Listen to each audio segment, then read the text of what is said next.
is due to the strong support we gave to households.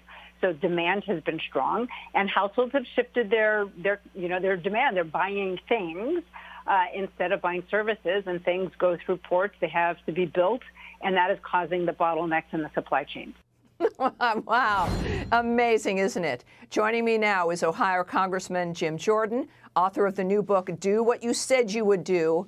Also with me is Arizona Congressman Andy Biggs. Congressman Jordan, let me start with you. That kind of an excuse, sure. It's as though it's like, oh, well, Americans never ordered things before. It's Americans' fault. We want items now. And so that's creating a problem. It's as though with everything we've heard, there's this dance to make it seem as though we're the ones at fault, or that it really isn't happening at all. What's your take on this? Everything costs more is my take on it. The American people understand it. You want to buy a home, it costs more. You want to rent an apartment, it costs more. To put food on the table, it costs more. To put gas in your car, it costs more. To buy a Thanksgiving turkey or Christmas presents, it all costs more. And what is Joe Biden doing? Hanging out on Nantucket at a billionaire's house eating lobster. I mean, the American people get how bad this administration is. And to have Joe Biden just a few weeks ago say something as dumb as he did, where he said, oh, if we spend $2 trillion more, it will help inflation. There's not a sane person on the planet who believes that. This bill, if it does pass here in the Senate, let's hope it doesn't, it's only going to exacerbate the 31-year high inflation rate we're currently experiencing. So the American people get it, and that's why 71% of the country think we're on the wrong track. Well, and this is why, of course, we can't really expect anything to get corrected or to change because they think everything's fine. As a matter of fact, speaking of Nantucket, let's listen to Jen Psaki, who had a few things to say about that. What message does it send to the middle-class Americans President Biden says that he's trying to help, that the president is going to take a few days off at a billionaire's compound in Nantucket? This is a time to put politics aside, spend time with your loved ones, and talk about what you're grateful for. The American people can be assured that he will continue to press to lower their costs and ensure they have more breathing room. Well, Congressman Biggs, it really comes down to, once again, a lack of empathy. All of this is a lack of a connection by the people running this country and effectively then the free world because they just can't relate to other people. Yeah, Tammy, that's exactly right. I mean, he's going to be eating lobster and living it up high in the hog. The rest of us, we're going to be paying more for everything like Jim just said.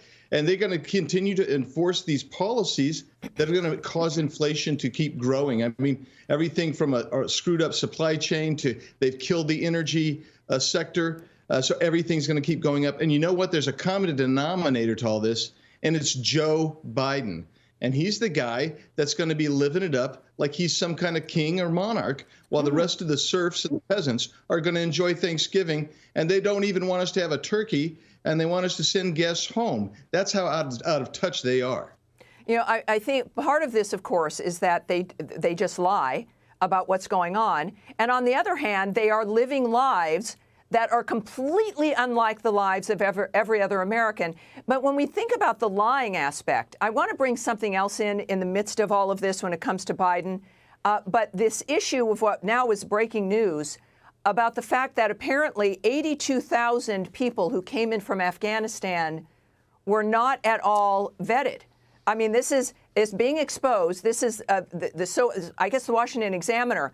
Almost none of the 82,000 people, gentlemen, who were airlifted from Kabul specifically in August were vetted. 82,000. They were admitted to the United States. This is now according to a congressional memo.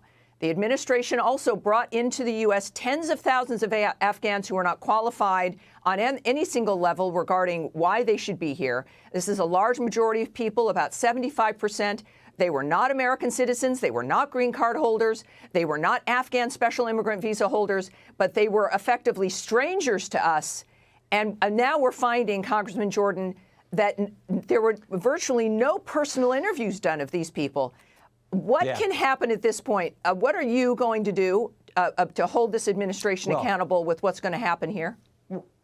Yeah, a couple of things, Tammy. First of all, we find out about this. This story breaks on, Wednesday night before Thanksgiving. Of course. Go figure. But we actually knew about this. Andy and I knew about this several months ago and raised this issue when we had Secretary Mayorkas, Secretary Blinken in a briefing for members of the Judiciary Committee. They, in essence, told us what you just described, that there was no real vetting of these individuals. And in fact, we knew this was the case. There was no way they could do what was the debacle of the Afghan exit that Biden presided over. There's no way they could properly vet people. So we knew this happened months ago. We got the briefing from Secretary Blinken and Mayorkas. They as much as told us that. We'll continue to try to hold their feet to the fire and see what we can do going forward. But this was kind of what was expected from this administration that has screwed up everything they have touched. Yeah, Congressman Biggs, I mean, when we were looking at it is literally, Congressman Jordan, that this issue that nothing has gone right.